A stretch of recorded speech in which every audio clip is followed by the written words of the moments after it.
Bonjour! Dernièrement, je vous ai parlé de deux eucalyptus, deux huiles essentielles d'eucalyptus, Citriodora et le fameux Globulus, une mine d'eucalyptol.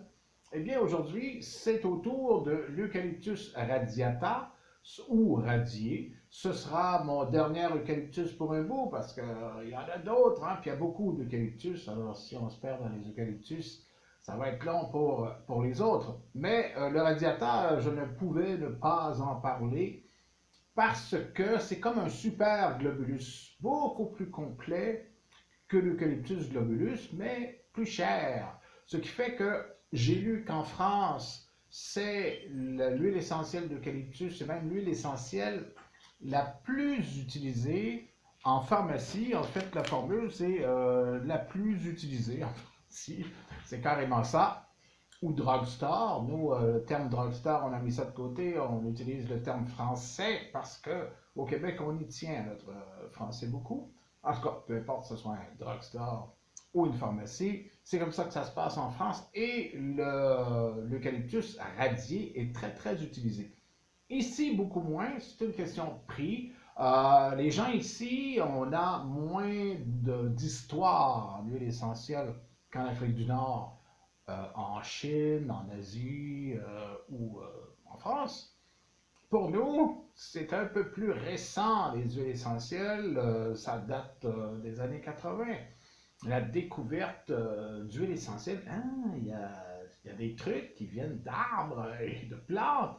Oui, c'est quand même l'univers de Big Pharma, hein, l'Amérique du Nord. Donc, ayant nos anciennes habitudes et découvrant les huiles essentielles, les gens vont juger par l'odeur, risqué. Alors, or, le globulus et le radiateur, ça se rapproche beaucoup à l'odeur. Mais il y a quand même une différence notable au niveau des molécules. Bien sûr, on y retrouve l'eucalyptol, mais bien d'autres choses. C'est un anti-inflammatoire.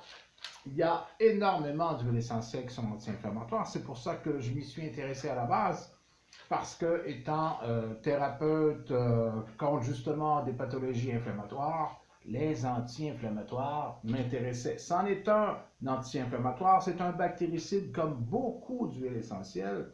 C'est un antifongique aussi, anti-champignon, comme beaucoup d'huiles essentielles aussi.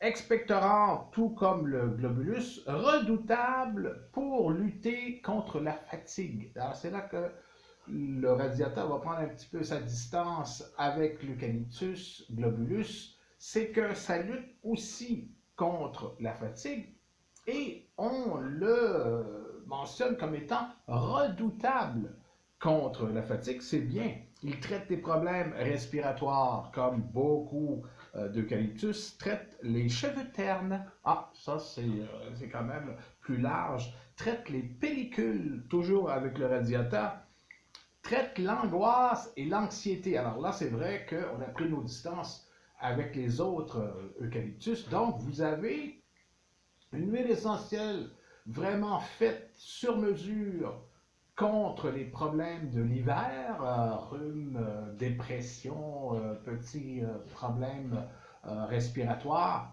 Le radiateur couvre tout ça à elle seule. Aussi, ça favorise la concentration. Ça peut être intéressant aussi. Nervosité et stress clarifie les idées. Donc, pour les gens qui sont un petit peu perturbés, et Dieu sait qu'en 2018, il y a énormément de raisons pour vous perturber, bien le radiateur vous ramène un petit peu, vous aide à vous reconcentrer. C'est quand même énorme. Pour une huile essentielle qui en plus améliore votre respiration, vous défend contre les virus, elle est antivirale. En plus, toujours avec l'eucalyptus radiata, il y a un hic quand même. J'aime bien quand les auteurs nous donnent des petits bémols bien importants. On veut aider, on ne veut pas nuire. Alors, l'eucalyptus radiata n'est pas conseillé contre les problèmes visant les asthmatiques. Donc, c'est curieux pour une huile essentielle qui va dégager. Habituellement, les asthmatiques en ont besoin, mais il y a quelque chose qui ne fonctionne pas pour les asthmatiques parmi les molécules du radiata.